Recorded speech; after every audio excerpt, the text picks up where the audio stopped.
Bismillahirrahmanirrahim. Assalamualaikum warahmatullahi wabarakatuh. Waalaikumsalam warahmatullahi wabarakatuh. Yang saya hormati kepada Bunda Ibu Ruhani selaku mentor pada kesempatan kali ini,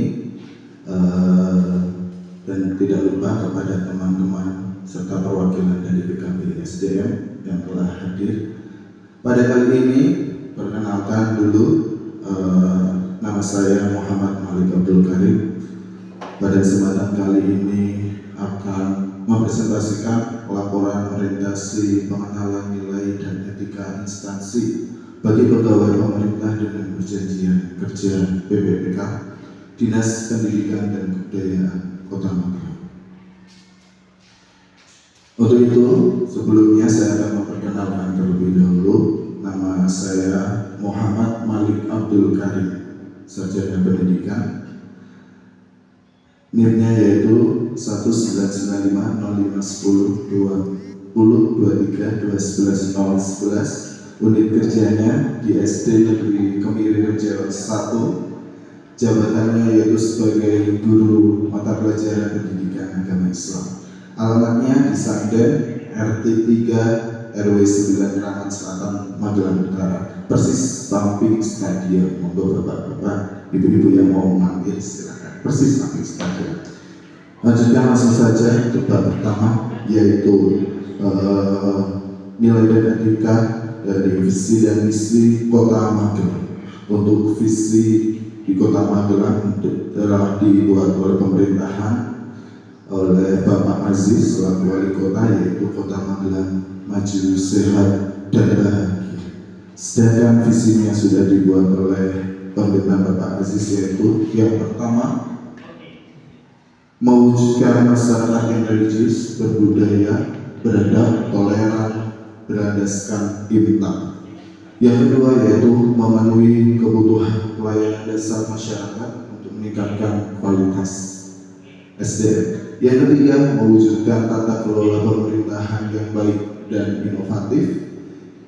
Yang keempat, meningkatkan ekonomi masyarakat dengan peningkatan peran UMKM berbasis ekonomi kerakyatan. Dan yang kelima, mewujudkan kota modern yang berdaya saing tinggi dengan peningkatan kualitas tata ruang dan infrastruktur. Itu yang sudah dibuat visi misi pada pemerintahan Bapak Aziz. Mari kita dukung dan kita sokong bersama-sama agar Kota Magelang menjadi maju, sehat, dan bahagia. Selanjutnya yang kedua yaitu visi dan misi Dinas Pendidikan dan Kebudayaan Kota Magelang. Untuk visinya yang pertama, terwujudnya pendidikan Magelang yang cemerlang, cerdas, maju, iman, dan cemerlang. Yang pertama visinya yaitu melaksanakan pelayanan prima di bidang administrasi dan informasi pendidikan serta pelayanan pengembangan karir tenaga pendidik dan kependidikan secara transparan dan akuntabel. Yang kedua, melaksanakan pembinaan dan pengembangan pendidikan pada jenjang pendidikan anak usia dini, pendidikan sekolah dasar, dan pendidikan menengah yang responsif gender. Yang ketiga, melaksanakan pembinaan dan pengembangan tenaga pendidikan pada jalur pendidikan formal dan pendidikan non formal menuju tercapainya sumber daya manusia yang profesional. Yang keempat, melaksanakan pembinaan dan pengembangan pada jalur pendidikan formal menuju tercapainya SDM yang berdaya saing tinggi, maju, mandiri, dan produktif. Yang kelima, melakukan pengembangan minat baca dan budaya membaca. Yang keenam yaitu melaksanakan pembinaan dan pengawasan satuan pendidikan. Yang ketujuh, membangun budaya sekolah yang meliputi budaya akademik dan budaya sosial dengan memperhatikan budaya lokal. Yang kedelapan yang terakhir yaitu mewujudkan manusia yang memiliki dan mengamalkan nilai-nilai keimanan dan ketakwaan. Oke, langsung saja. Tujuan orientasi pada kali ini yang pertama, untuk memberikan pengetahuan kepada peserta dalam rangka pembentukan wawasan kebangsaan, kepribadian, dan etika serta pengetahuan dasar. Yang kedua, meningkatkan pengetahuan keterampilan, sikap, dan perilaku sesuai nilai dasar ASN berakhlak.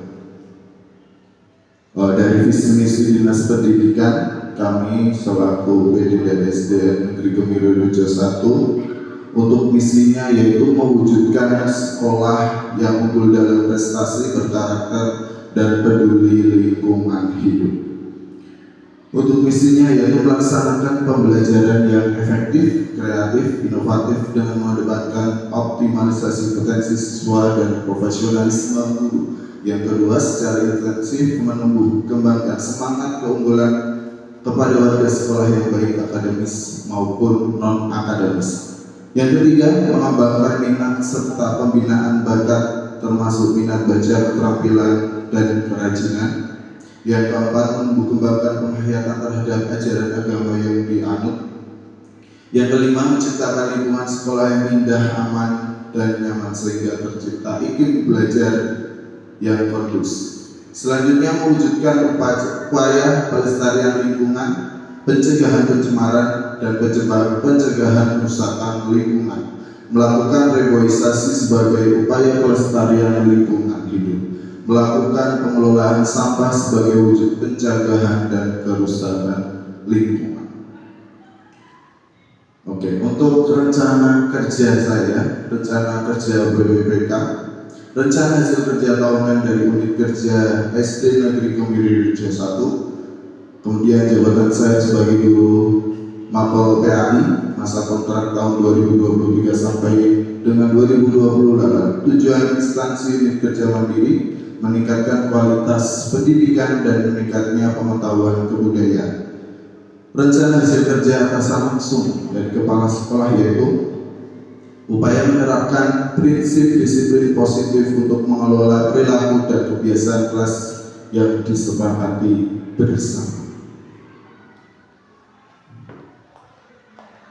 Nah, dari penjelasan tadi, RHK utamanya yaitu meningkatnya praktik manajemen kelas yang berfokus pada penerapan disiplin positif. Kemungkinan itu sama karena di Magelang Tengah kesepakatannya memang seperti itu, jadi kita duduk bersama-sama. Kuantitasnya meningkatnya praktek manajemen kelas yang berfokus pada penerapan disiplin positif. Kegiatan dan tahapannya menyusun perangkat pembelajaran dan melaksanakan pembelajaran. Kemudian outputnya yaitu memperoleh nilai PKG dari observasi atasan langsung. Untuk kualitasnya, tingkat upaya penerapan prinsip disiplin positif mengelola perilaku dan kebiasaan kelas yang disepakati secara bersama. Ini adalah waktu PKG bukti pelaksanaan observasi pembelajaran diferensiasi ini titik perhatian pada disiplin positif. Sebelum memulai pembelajaran seperti biasa, saya sebagai guru kemudian peserta didik membuat kesepakatan kelas bersama seperti itu. Sebagai contohnya pada waktu itu kesepakatan kelas bersamanya yaitu apabila ada yang melanggar dan sepakat secara bersama-sama anak itu akan melaksanakan sholat duha dan membaca literasi yang ada di perpustakaan musola di SD Negeri Kemiren Rejo 1 seperti itu contohnya. Kemudian untuk pelaksanaan observasi pembelajaran disiplin positif dan pembelajaran berdiferensiasi di kelas, ini salah satu contohnya. Pada waktu pembelajaran dibagi berkelompok sesuai dengan minat dan bakatnya, kemudian sesuai dengan kemampuannya juga hasilnya seperti ini. Kemudian RHK pengembangan kompetensinya.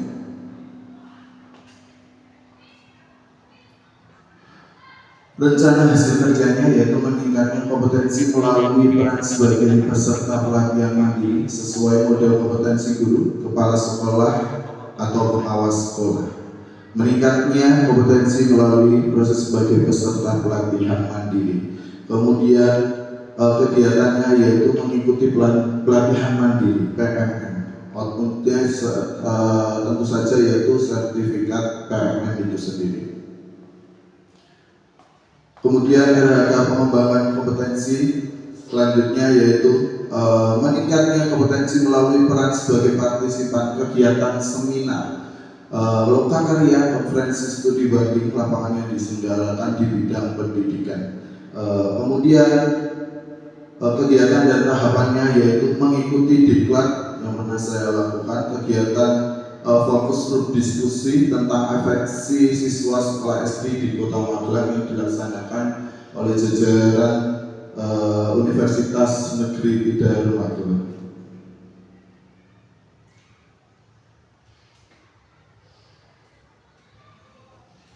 Oke, ini bukti pengembangan kompetensi melalui seminar dan webinar, salah satunya seperti itu. Ini dari Universitas Bidayuh tentang afeksi di Sekolah Dasar Negeri di Kota Magelang. Nah, dari presentasi tadi dapat ditarik kesimpulan ada 3 menurut saya, yaitu yang pertama, setelah melaksanakan kegiatan orientasi ini, PPPK diharapkan mampu melaksanakan tugas dan fungsinya sebagai ASN, mengetahui nilai dan etika pada instansi pemerintahan Kota Magelang dan mampu mengimplementasikannya dalam tugas pekerjaan sehari-hari. Yang kedua, untuk menerapkan disiplin positif dan membuat kesepakatan kelas bersama untuk menumbuhkan sikap disiplin di kelas, serta guru dapat mengerti dan memaksimalkan kemampuan masing-masing peserta didik. Yang ketiga, untuk mendukung visi misi sasaran tujuan dinas pendidikan untuk meningkatkan kualitas pendidikan sehingga peserta didik dapat mampu dan mengasah sesuai kemampuannya.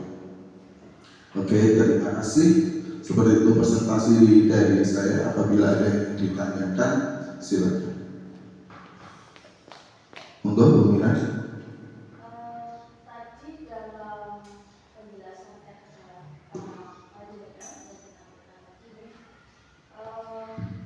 itu kan berkaitan dengan penerapan disiplin. Betul sekali. Bagaimana sejauh ini penerapan disiplin positif yang pernah Anda lakukan pada saat pembelajaran? Oke, terima kasih Bu Mira atas pertanyaannya. Izin menjawab. Untuk penerapannya di SD Negeri Kemiri Rejo 1 khususnya pada Mapol PAI berjalan dengan baik. Salah satu contohnya yaitu waktu tadi saya menjelaskan tadi, pembelajarannya kita mulai dengan kesepakatan kelas bersama. Siapa yang melanggar tidak dengan hukuman, tetapi disepakati bersama, yaitu melaksanakan sholat duha dan membaca literasi perpustakaan musola di SD Negeri Kemiri Rejo 1. Nah, dengan kebiasaan tersebut, ini salah satu contohnya yang benar-benar terjadi di SD. Ketika kelas 2 seperti itu, otomatis di kelas 4 dan 5 tanpa disuruh pun anak-anak akan melaksanakan misalnya sholat duha dan membaca literasi pendidikan agama yang ada di musola perpustakaan musola SD Negeri Kemiri Rejo 1. Itu bisa menjadi kebiasaan yang positif dari disiplin positif tadi. Seperti itu, Bu Mira. Terima kasih. Silakan, ada bertemu.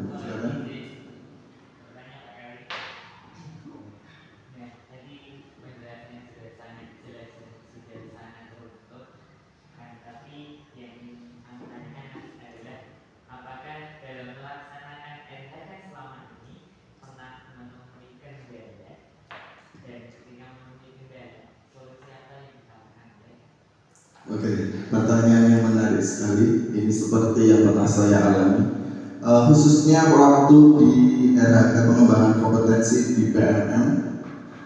Untuk aksi nyata, saya berpengalaman sendiri ini, terus untuk mengajukan sampai 2 kali masih direvisi lagi, sehingga saya berkesimpulan bahwa di PMM ini bukan hanya sertifikatnya yang penting, yaitu pengembangan diri, kompetensi diri yang lebih baik agar belajar lagi agar menjadi pribadi yang lebih baik lagi. Seperti itu Bapak Ami. Terima kasih atas pertanyaannya. Monggo Bunda Hari Puriani untuk saya masukan dan kritik. Silakan. Terima kasih waktu yang diberikan ke Bunda. Jadi Bapak Ibu guru semuanya, ini memang di kurikulum Merdeka ini kita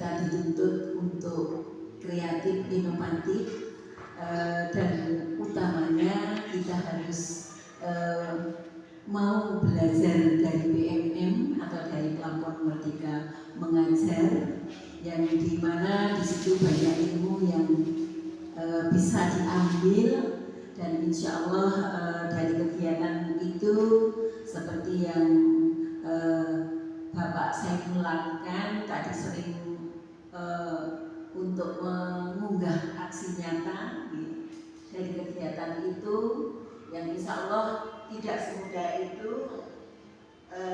sering